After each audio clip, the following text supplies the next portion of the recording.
शिलान्यास कर रहे हैं।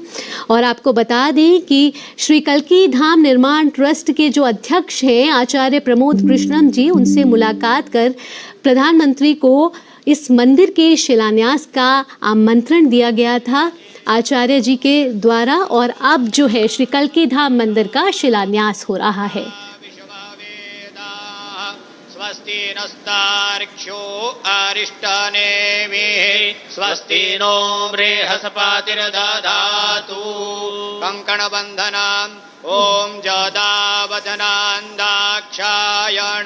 हिरण्य स्वाहा माधवो मां पुनातु ॐ गोविन्दाय नमः हस्तौ प्रक्षाल्यो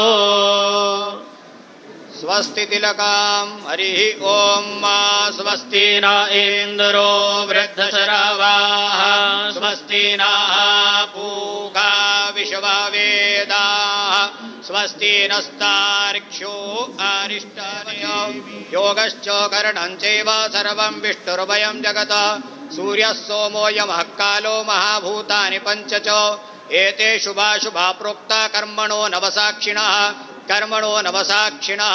अद्य पूर्वोच्चारित एवं गुणविशेषेण विशिष्टायां शुभपुण्यतिथौ अस्मिन् भारतवर्षे उत्तरप्रदेशे सम्भलमण्डलान्तर्गत ऐचोडाकम्बोहस्तथा वारो नक्षत्रं विष्णुरेव च योगश्च करणं चैव सर्वं विष्णुर्वयं जगत् सूर्यः सोमो यमः कालो महाभूतानि पञ्च च एते शुभाशुभा प्रोक्ता कर्मणो नवसाक्षिणः अद्य पूर्वोच्चारित एवं गुणविशेषेण विशिष्टायां शुभपुण्यतिथौ अस्मिन् भारतवर्षे उत्तरप्रदेशे सम्भलमण्डलान्तर्गत ऐचोडाकम्बोहस्तथा वारो नक्षत्रं विष्णुरेव च योगश्च करणं चैव सर्वं विष्णुर्वयं जगत् सूर्यः सोमो यमः कालो महाभूतानि पञ्च च एते शुभाशुभा प्रोक्ता कर्मणो नवसाक्षिणः। तो इस समय प्रधानमंत्री का उत्तर प्रदेश दौरा जारी है, जिसमें प्रधानमंत्री नरेंद्र मोदी, इन ताज़ा तस्वीरों के जरिए आप देख सकते हैं कि उत्तर प्रदेश के संभल में श्री कल्की धाम मंदिर का शिलान्यास कार्यक्रम चल रहा है, जहां प्रधानमंत्री नरेंद्र मोदी भूमि पूजन और शिलान्यास कार्यक्रम में शामिल हो रहे हैं। यहां आप देख सकते हैं तस्वीरों के जरिए कि उत्तर प्रदेश के मुख्यमंत्री योगी आदित्यनाथ उनके साथ हैं, साथ ही उनके साथ कल्की धाम के अध्यक्ष भी मौजूद हैं जो आचार्य प्रमोद कृष्णम जी हैं। और यहाँ कल्की धाम मंदिर का शिलान्यास कार्यक्रम चल रहा है और मंत्रोच्चार के साथ इस शिलान्यास कार्यक्रम का आयोजन हो रहा है और इस मंदिर की आधारशिला रखी जा रही है। आपको बता दें कि ये जो मंदिर है वो 5 एकड़ में बनकर तैयार होगा, जिसमें 5 साल का समय लगेगा। और आपको बता दें कि भगवान कल्की जो हैं वो प्रभु विष्णु का 10वां अवतार माने जाते हैं और संभल में बनने जा रहे श्री कल्की धाम को विश्व का सबसे अनोखा मंदिर कहा जा रहा है।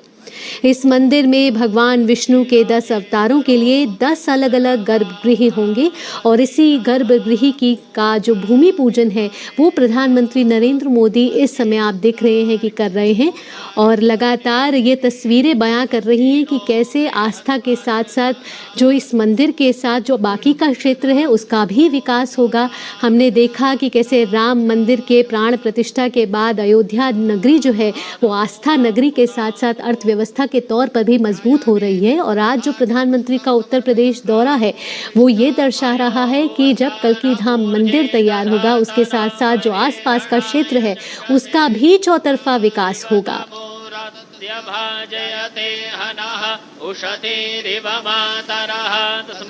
आपको बता दें कि इस कार्यक्रम में अनेक संत, धार्मिक नेता और अन्य गणमान्य लोग शामिल हैं। और आचार्य प्रमोद कृष्णम जी जो हैं वो श्री कल्की धाम के अध्यक्ष हैं, जो प्रधानमंत्री नरेंद्र मोदी के साथ इस समय मौजूद हैं। लगातार मंत्रोच्चार के साथ प्रधानमंत्री नरेंद्र मोदी पूजा अर्चना में शामिल होकर श्री कल्की धाम मंदिर का आधारशिला रख रहे हैं। इस मंदिर का शिलान्यास हो रहा है।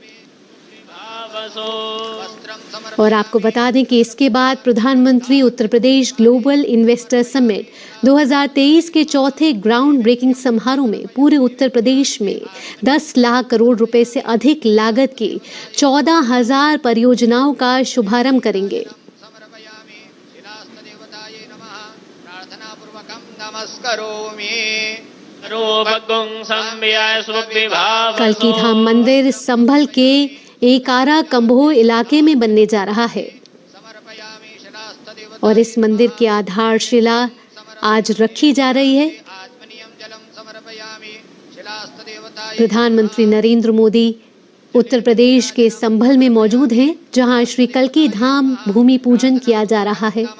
प्रधानमंत्री के साथ उत्तर प्रदेश के मुख्यमंत्री और साथ ही कल्की धाम के अध्यक्ष मौजूद हैं। गंधाक्षतपुष्पाणि समर्पयामि शिलास्तदेवतायै आपको बता दें कि श्री कल्की धाम का निर्माण श्री कल्की धाम निर्माण ट्रस्ट द्वारा किया जा रहा है, जिसके अध्यक्ष हैं आचार्य प्रमोद कृष्णम जी।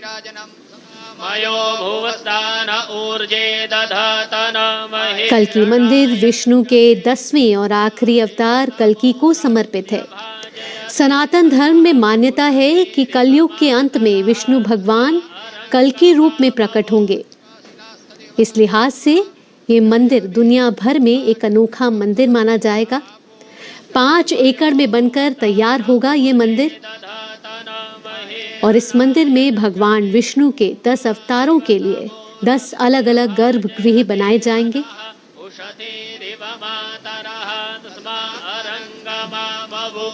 शिलास्तदेवतायै नमः। ध्यायामि गंधाक्षतपुष्पम्। और ये भूमि पूजन के जरिए गर्भगृह में आधारशिला रखने का कार्यक्रम प्रधानमंत्री नरेंद्र मोदी के द्वारा किया गया।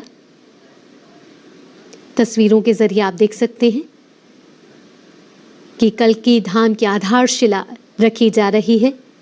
आज का दिन उत्तर प्रदेश के संभल क्षेत्र के लिए अहम, महत्वपूर्ण, ऐतिहासिक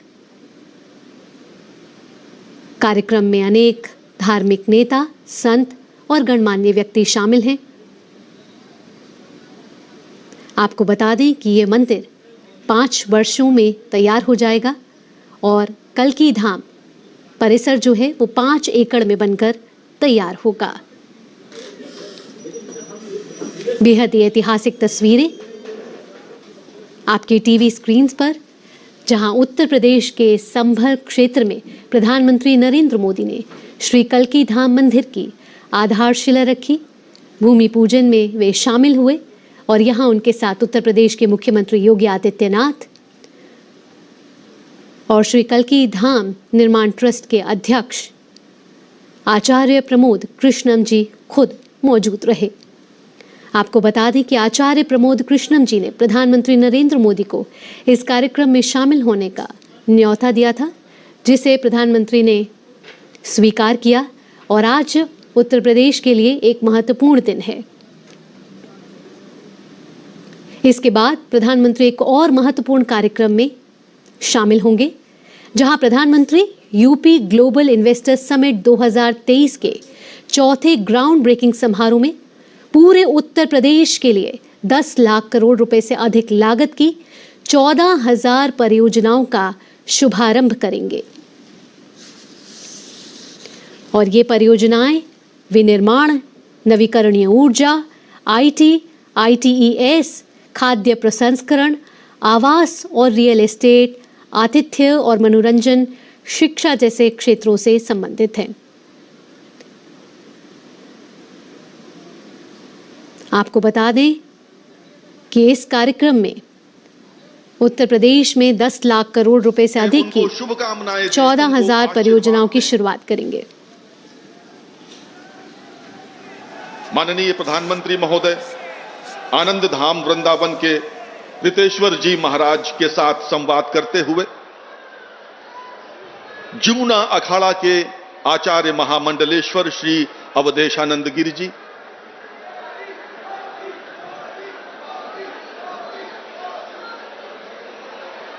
पूज्यपाद श्री कैलाशानंद गिरि जी, सहृदय माननीय प्रधानमंत्री सहृदयता के साथ संवाद कर रहे हैं। आज का दिन उत्तर प्रदेश के लिए आध्यात्मिक और आर्थिक दृष्टि से महत्वपूर्ण है। सभी का अभिवादन कर रहे हैं भारत के यशस्वी प्रधानमंत्री माननीय श्री नरेंद्र मोदी जी संभल में सभी संतों को प्रणाम करते हुए, उपस्थित जन समुदाय का अभिवादन करते हुए, और सबसे पहले मैं अनुरोध करूंगा, माननीय प्रधानमंत्री महोदय का आगमन उत्तर प्रदेश में हुआ है। मैं उत्तर प्रदेश के माननीय मुख्यमंत्री श्री योगी आदित्यनाथ जी से अनुरोध करता हूं, कृपया माननीय प्रधानमंत्री जी का स्वागत करें।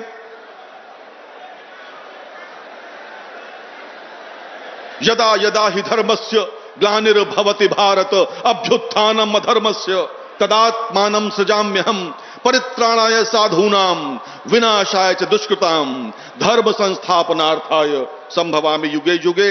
और इसी के साथ अब मैं अनुरोध करूंगा श्री कल की पीठाधीश्वर आचार्य प्रमोद कृष्णम जी से, पूज्यपाद श्री अवधेशानंद गिरि जी से, पूज्यपाद श्री कैलाशानंद गिरि जी से और सद्गुरु रितेश्वर जी महाराज से कृपया माननीय प्रधानमंत्री महोदय का अंग वस्त्र पहनाकर सम्मान करें। आपकी तालियां रुकनी नहीं चाहिए मित्रों, ये अभूतपूर्व दिन है, अविस्मरणीय दिन है, जब संभल में माननीय प्रधानमंत्री पूज्य संतों के साथ यहां मंच पर हैं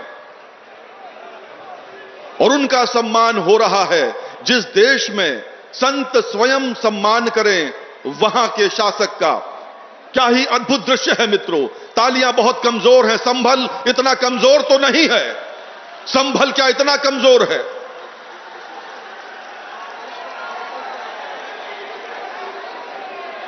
और स्मृति चिन्ह श्री कल की धाम की प्रतिकृति भेंट कर रहे हैं माननीय प्रधानमंत्री को श्री कल की पीठाधीश्वर और अन्य सभी संत, पूज्य संत अवधेशानंद गिरि जी, कैलाशानंद जी, रितेश्वर जी महाराज। ऐसा होगा आपके जनपद में बनने वाला श्री कल की धाम। और आप सभी संतों से अनुरोध है, कृपया माननीय मुख्यमंत्री महोदय का सम्मान करें। उत्तर प्रदेश के लोकप्रिय मुख्यमंत्री श्री योगी आदित्यनाथ जी का सम्मान कर रहे हैं।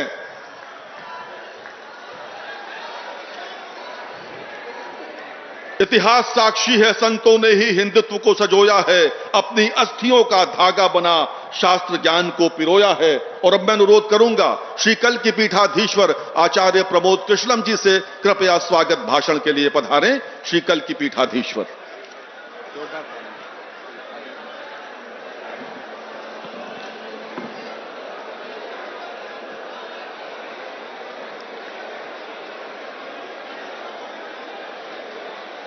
परम सम्मानित, परम आदरणीय, परम श्रद्धेय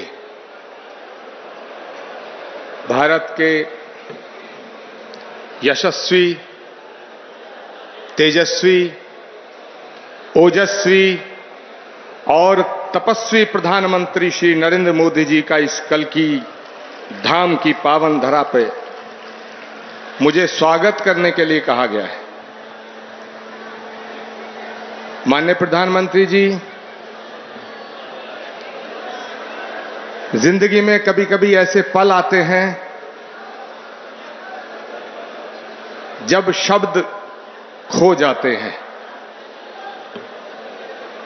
वाणी थम जाती है। शबरी के पास बेर थे, विदुर के पास साग था, लेकिन हमारे पास तो आपका स्वागत करने के लिए सिवाय भावनाओं के, पुष्पों के कुछ भी नहीं है, कुछ भी नहीं है। माननीय प्रधानमंत्री महोदय, इस मंच पे परम श्रद्धेय स्वामी अवधेशानंद गिरि जी, परम श्रद्धेय स्वामी कैलाशानंद जी, सद्गुरु रितेश्वर जी महाराज और उत्तर प्रदेश के लोकप्रिय और सशक्त मुख्यमंत्री आदित्यनाथ जी महाराज विराजमान हैं। मैं सबको उनके श्री चरणों में अपना प्रणाम निवेदित करता हूं। माननीय प्रधानमंत्री जी, देश के कोने कोने से आए तमाम संत वृंद, कोई हरिद्वार से पधारा है, कोई गुजरात से पधारा है,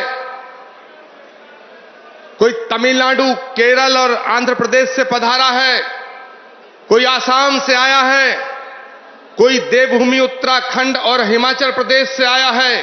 ये हजारों संतों का जो समूह आज इकट्ठा हुआ है,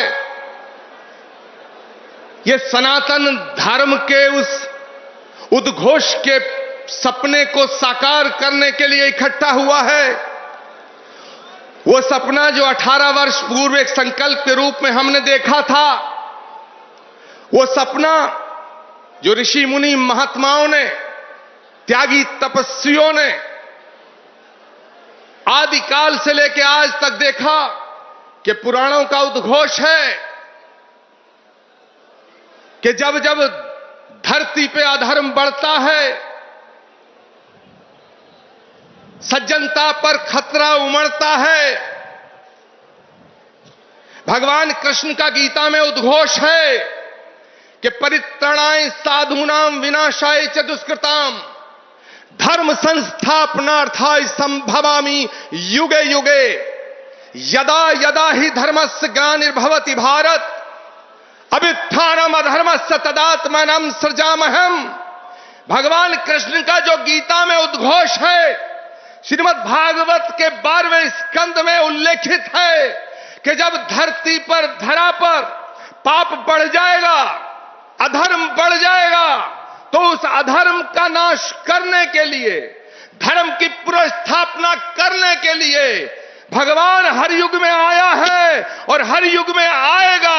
इसीलिए संस्कृत का श्लोक श्रीमद् भागवत में संभल ग्राम मुखस्य ब्राह्मणस्य महात्मना भवने विष्णु यशस्य कल की प्रादुर्भविष्यति। इसका मतलब है कि भगवान त्रेता में राम के रूप में अयोध्या में आए, द्वापर में कृष्ण के रूप में मथुरा में आए, और भगवान कलयुग में श्री कल की निष्कलंक के रूप में इसी धरा पर अवतरित होंगे। माननीय प्रधानमंत्री जी महोदय, भगवान जहां आता है वो धराधाम बन जाती है।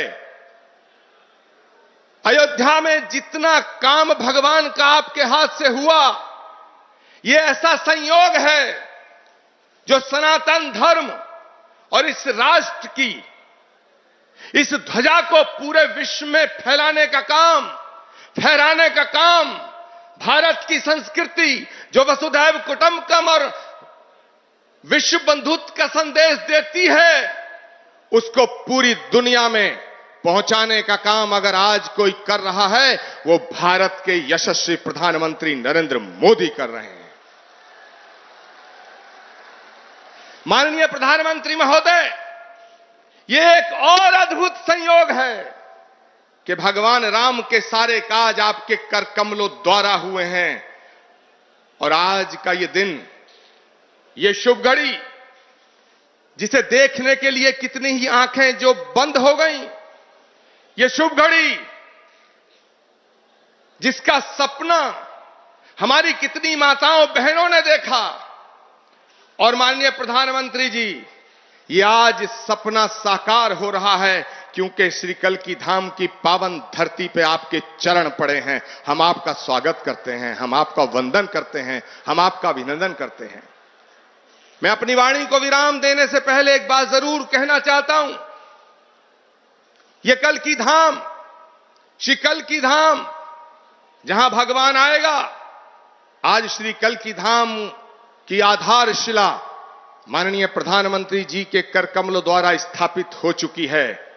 अब वो दिन दूर नहीं है जब भारत में राम राज्य की पुनर्स्थापना होने का समय आ चुका है। एक बात कहते हुए अपनी वाणी को विराम दूंगा। जब मैं प्रधानमंत्री जी को आमंत्रित करने गया था तो मुझे नहीं लग रहा था कि प्रधानमंत्री जी मेरे निमंत्रण को स्वीकार कर लेंगे, लेकिन आप सब संतों के आशीर्वाद से, तमाम लाखों करोड़ों भक्तों की प्रार्थनाओं से माननीय प्रधानमंत्री जी ने मेरे निमंत्रण को स्वीकार किया। माननीय प्रधानमंत्री जी महोदय, जब आपकी तरफ से एक ट्वीट आया तो सारे देश के लोग, सारी देश की मीडिया मुझसे लगातार 15 दिन ये पूछती रही कि क्या प्रधानमंत्री जी आएंगे। मेरे पास कोई उत्तर न था, लेकिन एक उत्तर था। उन्होंने पूछा क्या उन्होंने कुछ लिख के दिया है। मेरे पास आपका लिखा हुआ कोई पत्र नहीं था। मैंने उस उत्तर में सिर्फ इतना कहा, जैसे शबरी को विश्वास था कि राम आएंगे,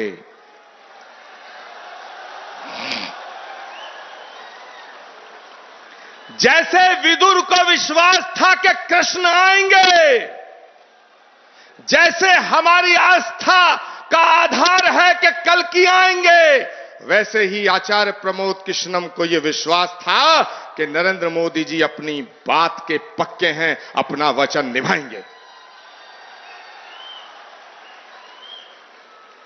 माननीय प्रधानमंत्री जी महोदय, भगवान कृष्ण के ज्ञान योग, कर्म योग, भक्ति योग, अगर हम तीनों को एक साथ रख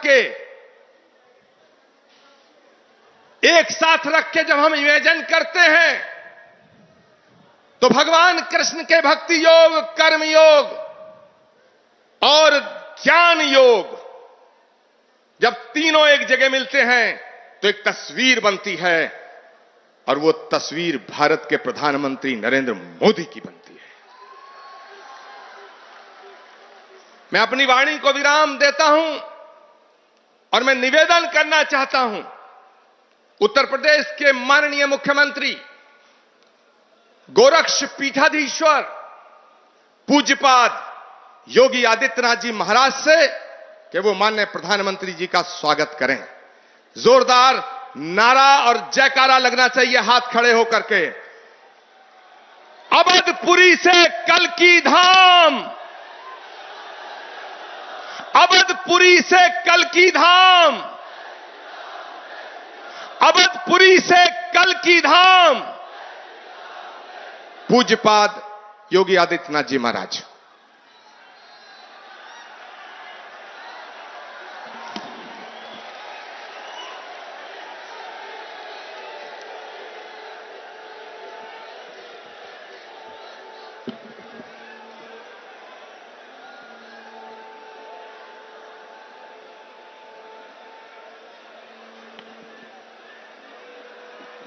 देश के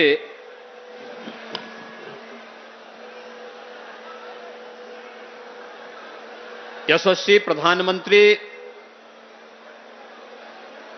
और दुनिया के सबसे लोकप्रिय राजनेता आदरणीय श्री नरेंद्र मोदी जी मंच पर उपस्थित जूना अखाड़ा के आचार्य महामंडलेश्वर पूज्य स्वामी अवधेशानंद गिरी जी महाराज, पूज्य स्वामी कैलासानंद ब्रह्मचारी जी महाराज, पूज्य संतजान सदगुरु श्री रितेश्वर जी महाराज, इस संपूर्ण कार्यक्रम के आयोजक आचार्य श्री प्रमोद कृष्णम जी, देश के अलग अलग कोने से उपस्थित सभी पूज्य संतजन और आदरणीय प्रधानमंत्री जी के स्वागत के लिए, अभिनंदन के लिए संभल, अमरोहा, मुरादाबाद और आसपास के जनपदों से सभी उपस्थित बहनों और भाइयों, आज आदरणीय प्रधानमंत्री जी का भगवान विष्णु के 200वें अवतार की जो ये भावी भूमि होने जा रही है, संभल जनपद में आगमन हुआ है। इस अवसर पर आदरणीय प्रधानमंत्री जी का मैं उत्तर प्रदेश वासियों की ओर से हृदय से स्वागत करता हूं, अभिनंदन करता हूं।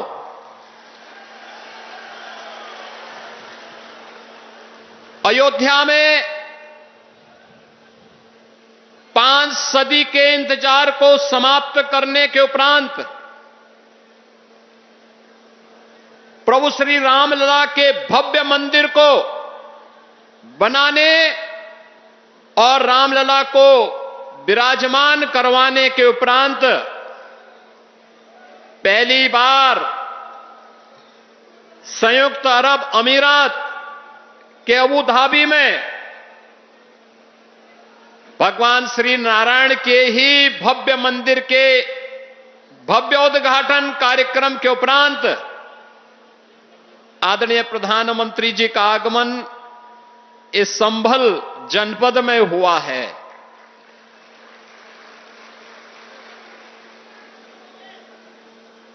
बहनों और भाइयों, हम सबको इस बारे में देखना होगा। पिछले 10 वर्षों में हमने एक भारत का दर्शन किया है। एक नया भारत है, जिस नए भारत में हर नागरिक को सुरक्षा भी है और राष्ट्र को समृद्धि के नए सोपान तक पहुंचाने का संकल्प भी है। जिस नए भारत में युवाओं की आजीविका की व्यवस्था भी है, तो भारत की आस्था का सम्मान भी है। आस्था का सम्मान किस रूप में? काशी में काशी विश्वनाथ धाम, अयोध्या धाम में रामलला का पुनः विराजमान होना, केदारपुरी और बद्रीनाथ धाम का पुनरुद्धार का कार्य संपन्न होना,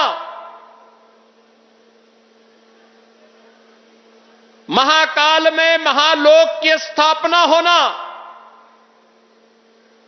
ये वह नए भारत की तस्वीर है, जिस नए भारत में हर युवा की आजीविका की गारंटी भी है और आपकी आस्था की भी गारंटी है। यही मोदी की गारंटी है। भाइयों बहनों, ये आस्था का सम्मान जिन लोगों ने आस्था के साथ लगातार खिलवाड़ किया, वे न आजीविका ही दे पाए और न भारत की आस्था को ही सम्मान दे पाए। आज तो भारत की विरासत भी सम्मानित होती है वैश्विक मंच पर। जब योग को वैश्विक मान्यता मिलती है और 21 जून की तिथि को दुनिया के लगभग 200 देश एक साथ, जब भारत के अंदर किसी एक स्थान पर प्रधानमंत्री मोदी जी के नेतृत्व में करोड़ों भारतीय योग की इस विधा के साथ जुड़ते हैं, तो दुनिया के 200 से अधिक देश भी भारत की ऋषि परंपरा के इस प्रसाद के साथ जुड़ते हैं। कुंभ का आयोजन यूनेस्को के द्वारा मानवता के मूर्त सांस्कृतिक धरोहर के रूप में से मान्यता देना हो, या फिर अबू धाबी में भी किसी हिंदू मंदिर का होना, जो कभी कल्पना थी आज वह साकार हो रही है। यही नहीं, भारत के अंदर जो पहले असंभव था आज वो संभव हुआ है। जो पहले नामुमकिन था आज मुमकिन हुआ है, और वह इसलिए हुआ है क्योंकि आपके पास एक यशस्वी नेतृत्व है जो भारत को समझता भी है, भारत को यशस्वी नेतृत्व भी देने की क्षमता रखता है, और वह यशस्वी नेतृत्व वैश्विक मंच पर भी पूरी मजबूती के साथ भारत के गौरव और भारत के सम्मान को बढ़ाता है। और ये हम सब इस बात के लिए गौरवान्वित महसूस करते हैं जब प्रधानमंत्री मोदी जी का सम्मान दुनिया के मंच पे होता है। पूरी दुनिया उन्हें आशा भरी निगाहों से देख रही है। जिसके लिए भारत भारत कहलाता था, आज आजादी के बाद पहली बार 140 करोड़ की आबादी का भारत इस चीज को महसूस कर रहा है। आज सीमाएं सुरक्षित हुई हैं, तो भारत के अंदर भी हर तबके का व्यक्ति अपने आप को सुरक्षित महसूस करता है। ये संबल क्षेत्र हम सब जानते हैं, यहां पर खेती किसानी के साथ ही इस पूरे क्षेत्र के विकास को लेकर के यहां की कारीगरी और हस्तशिल्प को भी प्रधानमंत्री मोदी जी ने आगे बढ़ाने का काम किया। पीएम विश्वकर्मा योजना के माध्यम से जो पहले यहां पर तकनीक नहीं थी, आज कॉमन फैसिलिटेशन सेंटर बना करके संभल जनपद के अंदर भी बटन बनाने की परंपरागत व्यवस्था को नई तकनीक के साथ जोड़ करके वन डिस्ट्रिक्ट वन प्रोडक्ट और पीएम विश्वकर्मा के माध्यम से आज वह भी वैश्विक मंच पर चीन को प्रतिस्पर्धा दे रहा है। मुरादाबाद का ब्रास का आइटम हो या अमरोहा का ढोलक, यह एक नई पहचान के साथ आगे बढ़ रहा है। ये चीजें पहले भी थीं, लेकिन जिस निराशा और हताशा में थी, आज इस नए भारत में एक गरीब को मकान भी मिल रहा है, तो इंफ्रास्ट्रक्चर के बड़े बड़े कार्य भी हो रहे हैं। संभल जनपद में गंगा एक्सप्रेसवे पूरी मजबूती के साथ बन रहा है और यहां पर औद्योगिक क्लस्टर भी विकसित होने जा रहा है। आने वाले समय में संभल से प्रयागराज की दूरी, और 2025 में जब प्रयागराज कुंभ होगा, हमारा प्रयास होगा, उस समय डबल इंजन सरकार का प्रयास है कि उस समय प्रयागराज में गंगा एक्सप्रेसवे से पश्चिमी उत्तर प्रदेश और देश के अन्य भागों के लोग प्रयागराज पहुंचे। प्रयागराज की दूरी को न्यूनतम करने की दिशा में यह एक नया प्रयास प्रारंभ हो रहा है और गंगा एक्सप्रेसवे इसके लिए आपके लिए तैयार होने जा रही है। यह जो कुछ भी हो पा रहा है, चाहे वह अच्छा इंफ्रास्ट्रक्चर का हो, चाहे वह मुरादाबाद का बहुत शीघ्र प्रारंभ होने वाला एयरपोर्ट का हो, चाहे वह हस्तशिल्पी और कारीगरों के सम्मान का हो, चाहे वह नौजवानों के रोजगार का हो, और चाहे किसानों के आमदनी को कई गुना बढ़ा करके उनके जीवन में परिवर्तन करने का हो।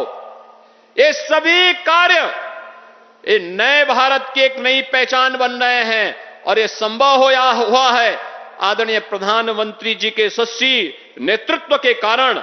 आज प्रधानमंत्री जी का आगमन इस भगवान विष्णु के 10वें अवतार के रूप में भगवान कल्कि, जिन्हें भारत के शास्त्रों ने, चाहे वह महाभारत हो, श्रीमद् भागवत महापुराण हो, स्कंद पुराण हो, विष्णु पुराण हो या अन्य जितने भी ऐसे महत्वपूर्ण शास्त्र हैं जिनका बहुत स्पष्ट कहना है कि कलयुग और सतयुग की संधि काल में, युगाब्द के अंत में भगवान कल्कि का अवतार अवश्य होगा और इस धराधाम में पुनः सनातन धर्म की स्थापना का जो कार्य उस समय अधूरा रह गया है वह उनकी कृपा से संपन्न होगा। तो ये मान करके चलिए कि अयोध्या धाम में रामलला के विराजमान होने के बाद प्रधानमंत्री जी ने जो शुरुआत की है, यह वहां से उसकी शुरुआत है और यह होकर के रहेगा।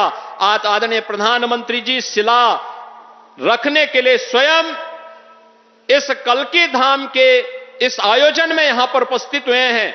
मैं आप सभी श्रद्धालुजनों से, प्रदेशवासियों की ओर से आदरणीय प्रधानमंत्री जी का संभल जनपद की इस धरती पर हृदय से स्वागत करता हूं, अभिनंदन करता हूं। धन्यवाद। जय जय श्री राम।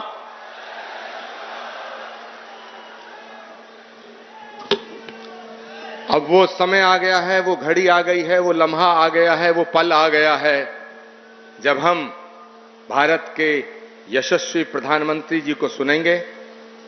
और हम लाखों की संख्या में यहाँ इकट्ठे हैं, लेकिन पूरी दुनिया के करोड़ों लोग जो सनातन के प्रेमी हैं, जो भारत के प्रेमी हैं, वो सब सुनना चाहते हैं कि भारत के प्रधानमंत्री जी श्री कल्की धाम की पावन धरती से आज क्या बोलेंगे।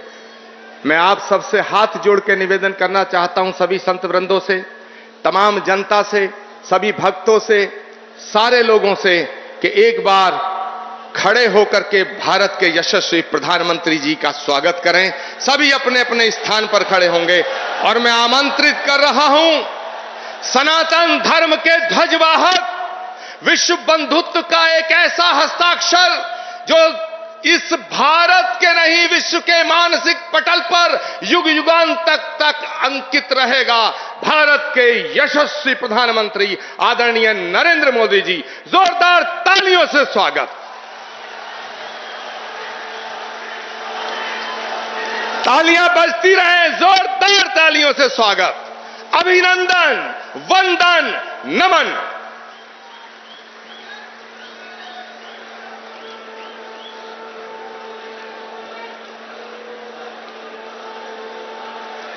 जय मां कैला देवी, जय मां कैला देवी, जय मां कैला देवी, जय बूढ़े बाबा की, जय बूढ़े बाबा की, भारत माता की, भारत माता की। सभी संतों से प्रार्थना है कि अपना स्थान लीजिए।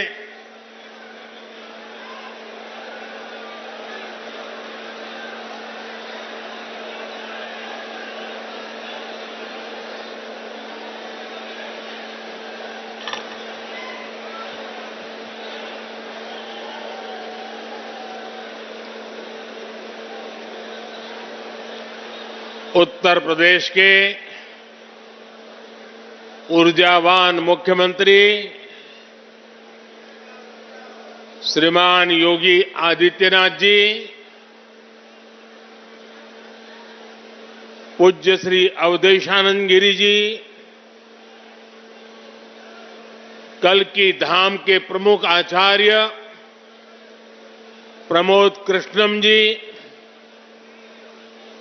पूज्य स्वामी कैलाशानंद ब्रह्मचारी जी, पूज्य सद्गुरु श्री जितेश्वर जी, विशाल संख्या में पधारे हुए भारत के भिन्न भिन्न कोने से आए हुए पूज्य संतगण और मेरे प्यारे श्रद्धावान भाई और बहनों, आज यूपी की धरती से प्रभु राम और प्रभु कृष्ण की भूमि से भक्ति, भाव और आध्यात्म की एक और धारा प्रवाहित होने को लालायित है। आज पूज्य संतों की साधना और जनमानस की भावना से एक और पवित्र धाम की नींव रखी जा रही है।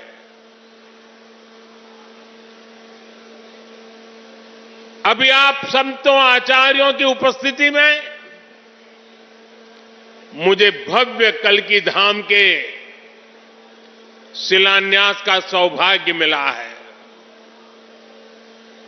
मुझे विश्वास है कि कल्की धाम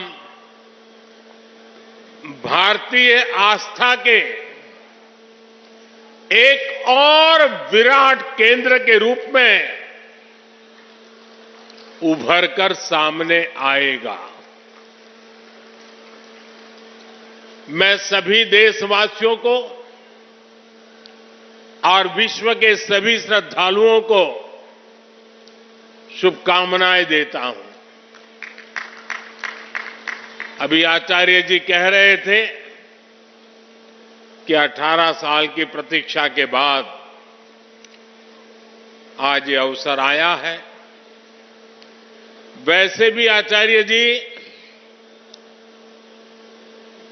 कई ऐसे अच्छे काम हैं जो कुछ लोग मेरे लिए ही छोड़ करके चले गए हैं।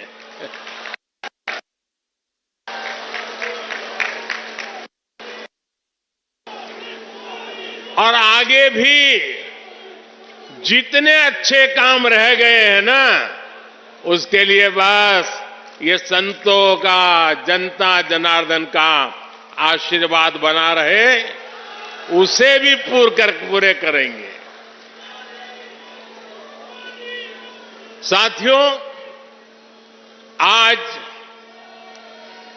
छत्रपति शिवाजी महाराज की जन्म जयंती भी है। ये दिन इसलिए और पवित्र हो जाता है और ज्यादा प्रेरणादायक हो जाता है। आज हम देश में जो सांस्कृतिक पुनरोदय देख रहे हैं, आज अपनी पहचान पर गर्व और उसकी स्थापना का जो आत्मविश्वास दिख रहा है, वो प्रेरणा हमें छत्रपति शिवाजी महाराज से ही मिलती है। मैं इस अवसर पर छत्रपति शिवाजी महाराज के चरणों में श्रद्धापूर्वक नमन करता हूं, उन्हें श्रद्धांजलि अर्पित करता हूं। साथियों, पिछले दिनों जब प्रमोद कृष्णम जी मुझे निमंत्रण देने के लिए आए थे, जो बातें उन्होंने बताई उसके आधार पर मैं कह रहा हूं कि आज जितना आनंद उनको हो रहा है, उससे अनेक गुना आनंद उनकी पूज्य माता जी की आत्मा जहां भी होगी उनको होता होगा।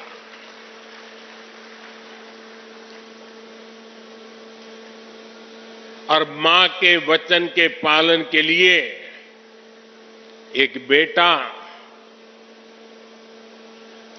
कैसे जीवन खपा सकता है, ये प्रमोद जी ने दिखा दिया।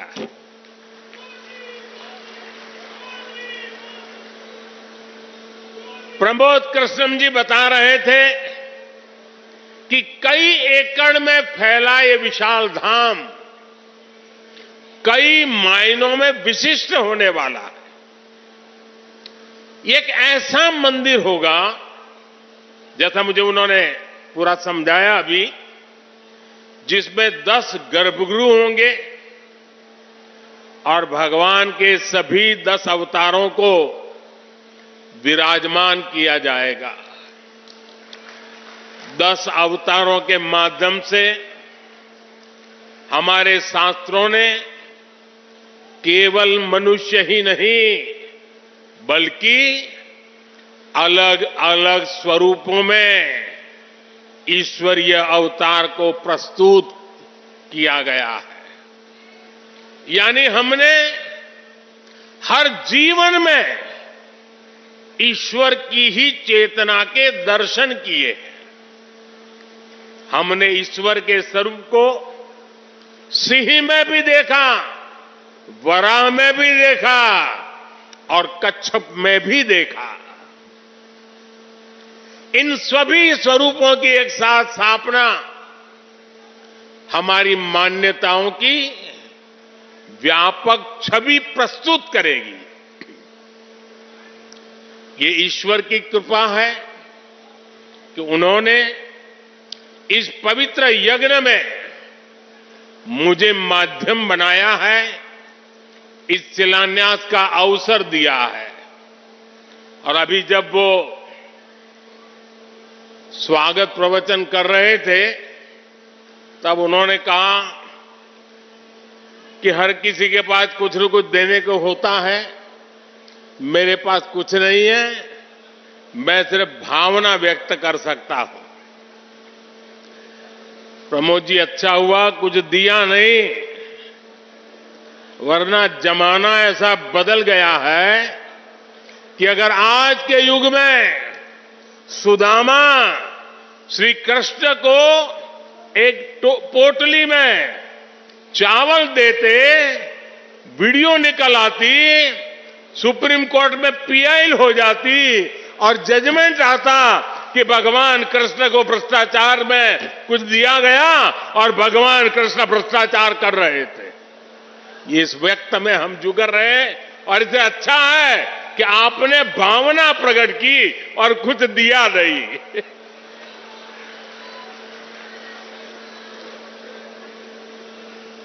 मैं इस शुभ कार्य में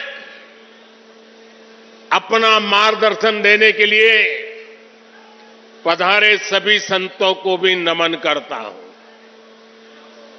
मैं आचार्य प्रमोद कृष्णम जी को भी बधाई देता हूं।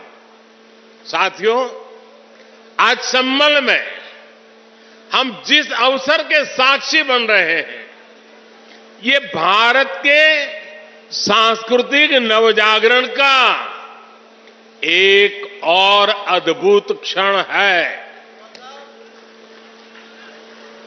अभी पिछले महीने ही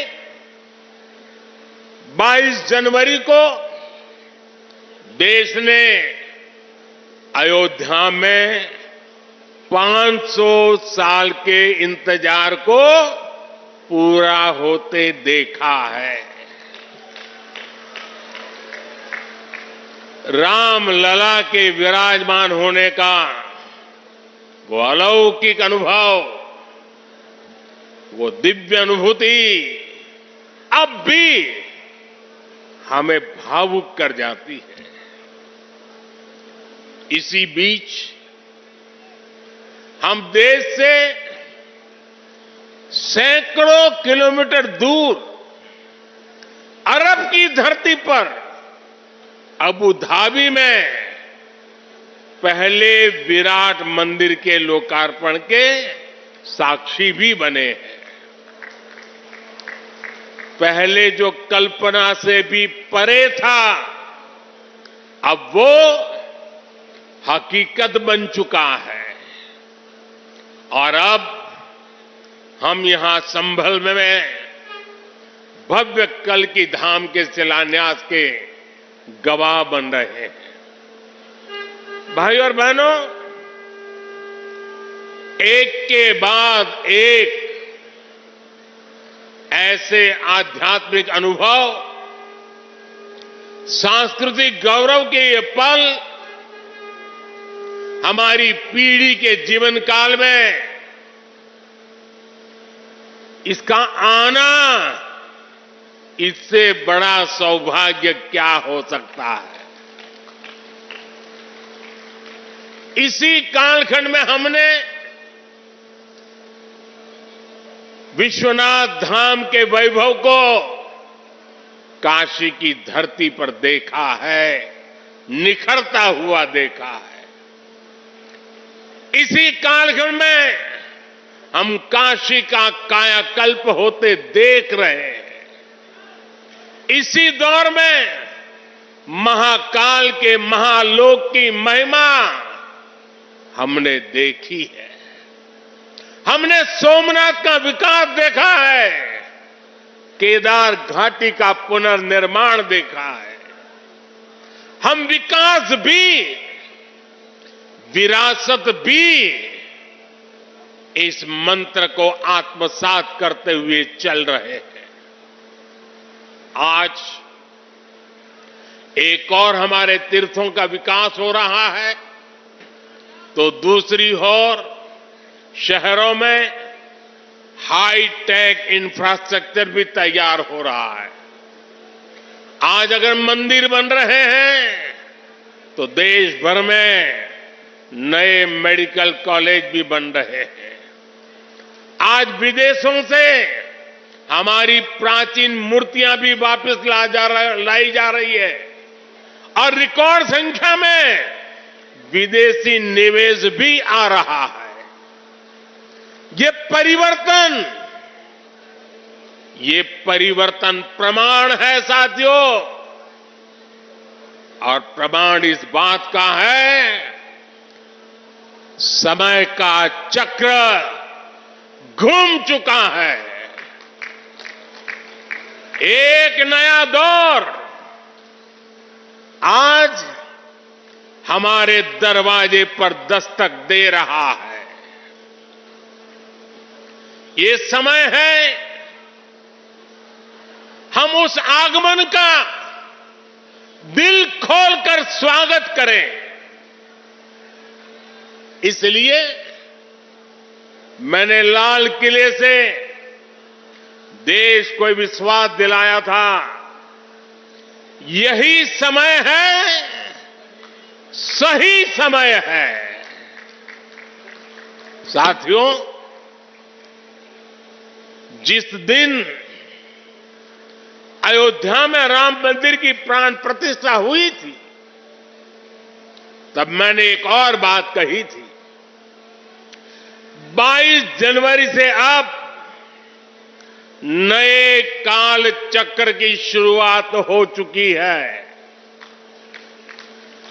प्रभु श्री राम ने जब शासन किया तो उसका प्रभाव हजारों वर्ष तक रहा। उसी तरह राम लला के विराजमान होने से अगले 1000 वर्षों तक भारत के लिए एक नई यात्रा का शुभारंभ हो रहा है। अमृत काल में राष्ट्र निर्माण के लिए पूरी सहस्त्र शताब्दी का यह संकल्प केवल एक अभिलाषा भर नहीं है, ये एक ऐसा संकल्प है जिसे हमारी संस्कृति ने हर कालखंड में जीकर दिखाया है। भगवान कल्कि के विषय में आचार्य प्रमोद कृष्णम जी ने गहरा अध्ययन किया है। भगवान कल्कि के अवतार से जुड़े कई सारे तथ्य और शास्त्रीय जानकारियां भी आचार्य प्रमोद कृष्णम जी मुझे बता रहे थे। जैसे उन्होंने बताया कि कल्कि पुराण में लिखा है, शंबले वस तस्तस्य सहस्त्र परिवत्सरा, यानी भगवान राम की तरह ही कल्कि का अवतार भी हजारों वर्षों की रूपरेखा तय करेगा। इसलिए भाइयों और बहनों, हम ये कह सकते हैं कि कल्कि काल चक्र के परिवर्तन के प्रणेता भी है और प्रेरणा स्रोत भी है। और शायद इसीलिए कल्कि धाम एक ऐसा स्थान होने जा रहा है जो उन भगवान को समर्पित है जिनको अभी अवतार होना बाकी है। अब कल्पना करिए, हमारे शास्त्रों में सैकड़ों हजारों साल पहले भविष्य को लेकर इस तरह की अवधारणा लिखी गई। हजारों वर्ष बाद की घटनाओं के लिए भी सोचा गया। ये कितना अद्भुत है, और ये भी कितना अद्भुत है कि आज प्रमोद कृष्णम जैसे लोग पूरे विश्वास के साथ उन मान्यताओं को आगे बढ़ा रहे हैं, अपना जीवन खपा रहे हैं। वो भगवान कल्कि के लिए मंदिर बना रहे हैं, उनकी आराधना कर रहे हैं।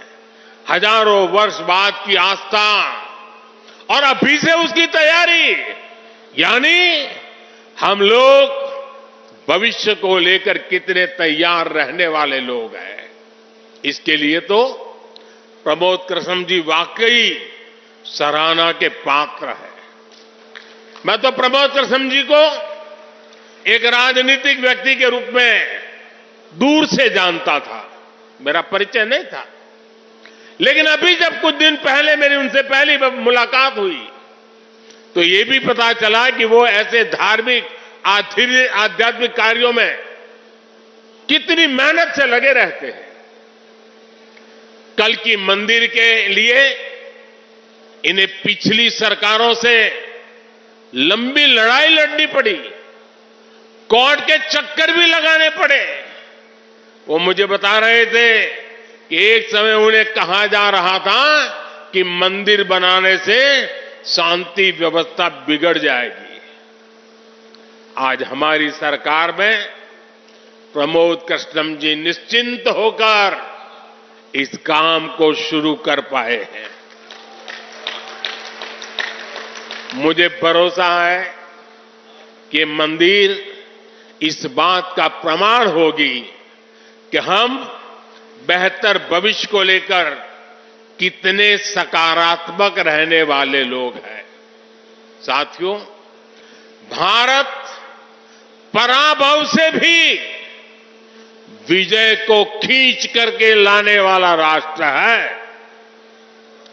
हम पर सैकड़ों वर्षों तक इतने आक्रमण हुए, कोई और देश होता, कोई और समाज होता तो लगातार इतने आक्रमणों की चोट से पूरी तरह नष्ट हो गया होता। फिर भी हम न केवल डटे रहे बल्कि और भी ज्यादा मजबूत होकर सामने आए। आज सदियों के वो बलिदान फलीभूत हो रहे हैं। जैसे कोई बीज वर्षों के अकाल में पड़ा रहा हो, लेकिन जब वर्षा काल आता है तो वो बीज अंकुरित हो उठता है। वैसे ही आज भारत के अमृत काल में भारत के गौरव, भारत के उत्कर्ष और भारत के सामर्थ्य का बीज अंकुरित हो रहा है। एक के बाद एक हर क्षेत्र में कितना कुछ नया हो रहा है। जैसे देश के संत और आचार्य नए मंदिर बनवा रहे हैं, वैसे ही मुझे ईश्वर ने राष्ट्र रूपी मंदिर के नवनिर्माण का दायित्व सौंपा है। मैं दिन रात राष्ट्र रूपी मंदिर को भव्यता देने में लगा हूं, उसके गौरव का विस्तार कर रहा हूं। इस निष्ठा के परिणाम भी हमें उसी तेजी से मिल रहे हैं।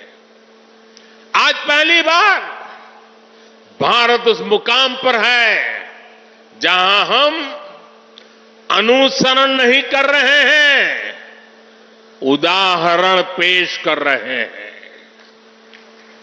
आज पहली बार भारत को टेक्नोलॉजी और डिजिटल टेक्नोलॉजी के क्षेत्र में संभावनाओं के केंद्र के रूप में देखा जा रहा है। हमारी पहचान इनोवेशन हब के तौर पर हो रही है। हम पहली बार दुनिया की 5वीं सबसे बड़ी अर्थव्यवस्था जैसे बड़े मुकाम पर पहुंचे हैं। हम चंद्रमा के दक्षिण ध्रुव तक पहुंचने वाले पहले देश बने हैं। पहली बार भारत में वंदे भारत और नमो भारत जैसी आधुनिक ट्रेनें चल रही है। पहली बार भारत में बुलेट ट्रेन चलने की तैयारी हो रही है। पहली बार हाईटेक हाईवे एक्सप्रेसवे का इतना बड़ा नेटवर्क और उसकी ताकत देश के पास है। पहली बार भारत का नागरिक, चाहे वो दुनिया के किसी भी देश में हो, अपने आप को इतना गौरवान्वित महसूस करता है। देश में सकारात्मक सोच और आत्मविश्वास का ये जो ज्वार हम देख रहे हैं, एक अद्भुत अनुभूति है। इसलिए आज हमारी शक्ति भी अनंत है और हमारे लिए संभावनाएं भी अपार है। साथियों, राष्ट्र को सफल होने के लिए ऊर्जा सामूहिकता से मिलती है। हमारे वेद कहते हैं, सहस्त्र शीर्षा पुरुष, सहस्त्र शीर्षा पुरुष, सहस्त्राक्ष सहस्त्रपाद, अर्थात निर्माण के लिए हजारों, लाखों, करोड़ों हाथ है। गतिमान होने के लिए हजारों, लाखों, करोड़ों पैर है। आज हमें भारत में उसी विराट चेतना के दर्शन हो रहे हैं। सबका साथ, सबका विकास, सबका विश्वास और सबका प्रयास, इस भावना से हर देशवासी एक भाव से, एक संकल्प से राष्ट्र के लिए काम कर रहा है।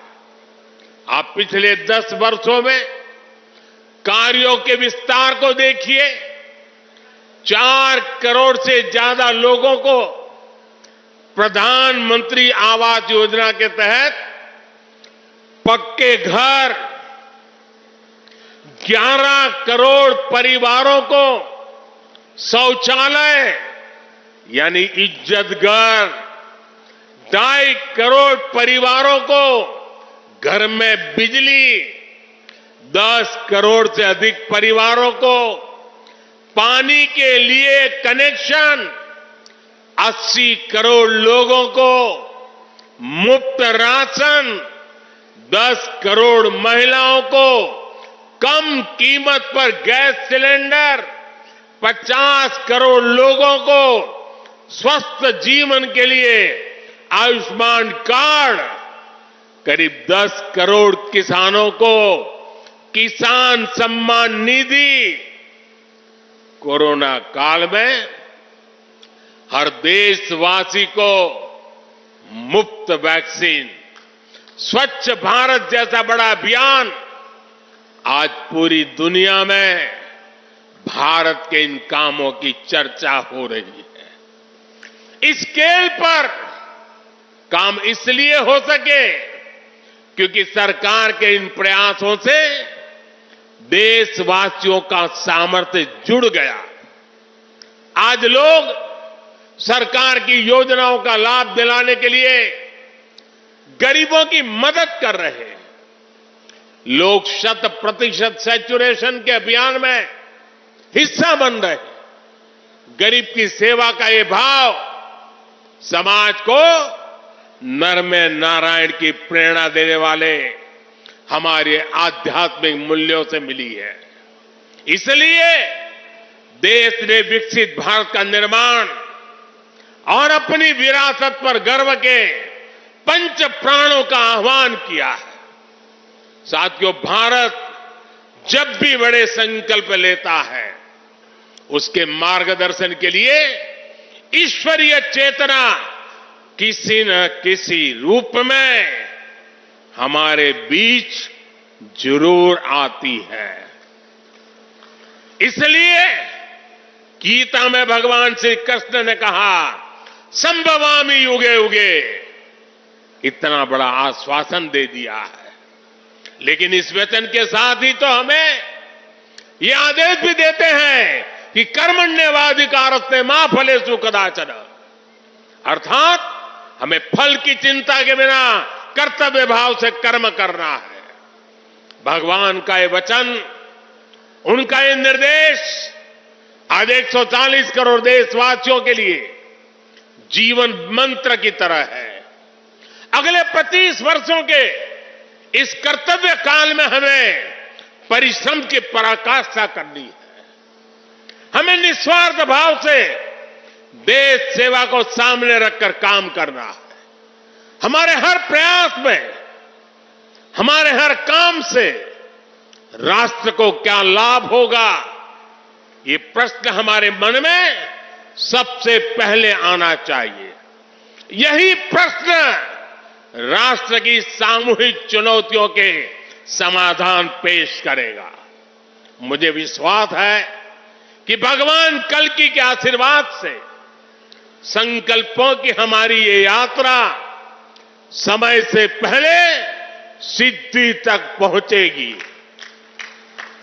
हम सशक्त और समर्थ भारत के सपने को 100% पूरा होता देखेंगे।